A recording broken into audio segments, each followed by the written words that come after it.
चलो बात कर लेते हैं इसी बीच एक और बड़ी और अहम खबर की। तो कुरुक्षेत्र में हार के बाद आम आदमी पार्टी में दो फाड़ की स्थिति है।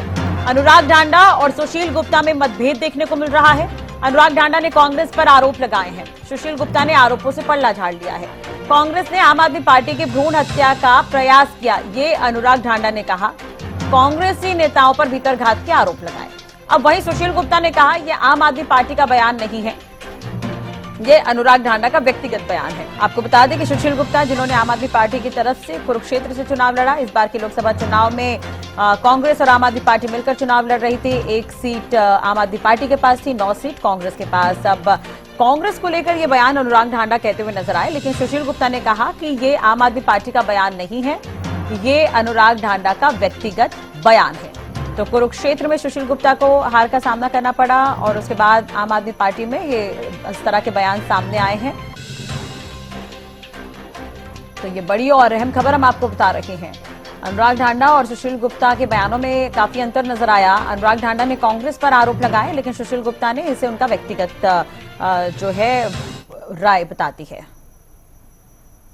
आम आदमी पार्टी की भ्रूण हत्या की साजिश की गई कुरुक्षेत्र के अंदर, लेकिन मैं उनको ये बताना चाहता हूं, जब बच्चा एक स्टेज से आगे निकल जाता है और गर्भ के अंदर जब वो बड़ा स्वरूप ले लेता है तो भ्रूण हत्या संभव नहीं होती, फिर डिलीवरी होती है। तो आम आदमी पार्टी अब अस्तित्व में आ चुकी है और जिसको आम आदमी चाहता है उसको आप पूरी ताकत सारी साजिशें लगा के भी रोक नहीं पाओगे। हम आम आदमी की पसंद है, आम लोगों की पसंद है, इसलिए हरियाणा की राजनीति के फलक पर आने वाले दिनों में छाने वाले हैं।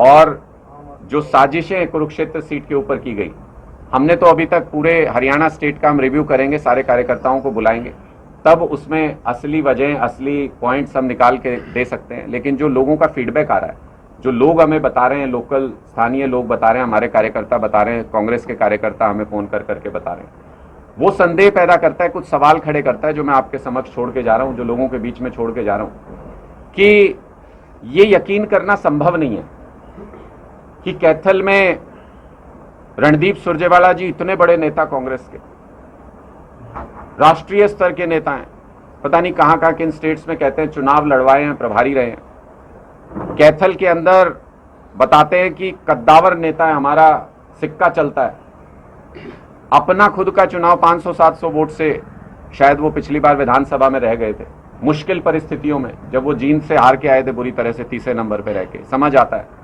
कि 500-700 वोट से वो रह गए थे। लेकिन ये समझ नहीं आता कि वो अपने चुनाव में पिछली बार 500-700 वोट से रह गए थे, उसके बाद बीजेपी के खिलाफ इतनी एंटी वेव भी चल रही है, उसके बावजूद कैथल के पूरे कैंपेन का प्रतिनिधित्व करने वाले रणदीप सुरजेवाला जी के इलाके में 17,000 वोट से पीछे कैसे रह गए हम लोग, गठबंधन पीछे कैसे रह गया, ये बात समझ में नहीं आती। ये सवाल हमारे भी मन में है, इसके ऊपर हम चर्चा करेंगे, इसके ऊपर हम अपनी बैठक में भी चर्चा करेंगे। दूसरी बात मैं कई सारे तथ्य आपके सामने रख रहा हूं, जो लोग जो हमसे सवाल पूछ रहे हैं। रणदीप सुरजेवाला जी कहां वोट करते हैं, किस बूथ पे वोट करते हैं, जरा मुझे नहीं जानकारी थी, मुझे बताया किसी ने, जरा एक बार वो बूथ नंबर निकाल के देखिएगा। इतने बड़े कद के नेता जो विधानसभा में यहां से विधायक रहता है, मंत्री रहे, जो खुद हारे भी तो 500-700 वोट से हारे, अगर उनके बूथ पे गठबंधन हार रहा है तो सवाल तो दिमाग में आता है। कैथल में एक प्रेस कॉन्फ्रेंस अनुराग ढांडा जी ने की है।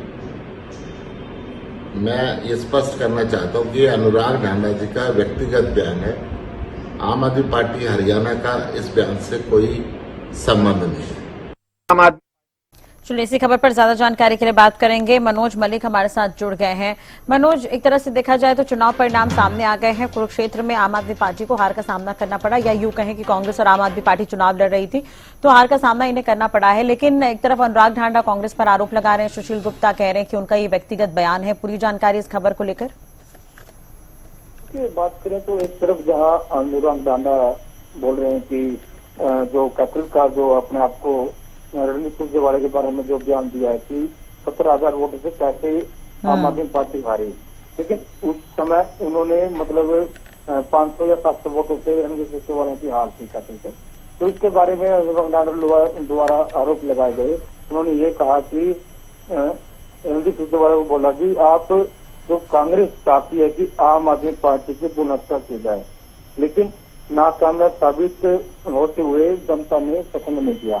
इससे लेकर आरोप लगाया गया है कि रणजीत सुरजेवाला के गढ़ के अंदर कत्ल के अंदर 17,000 वोटों से कैसे आम आदमी पार्टी हारी।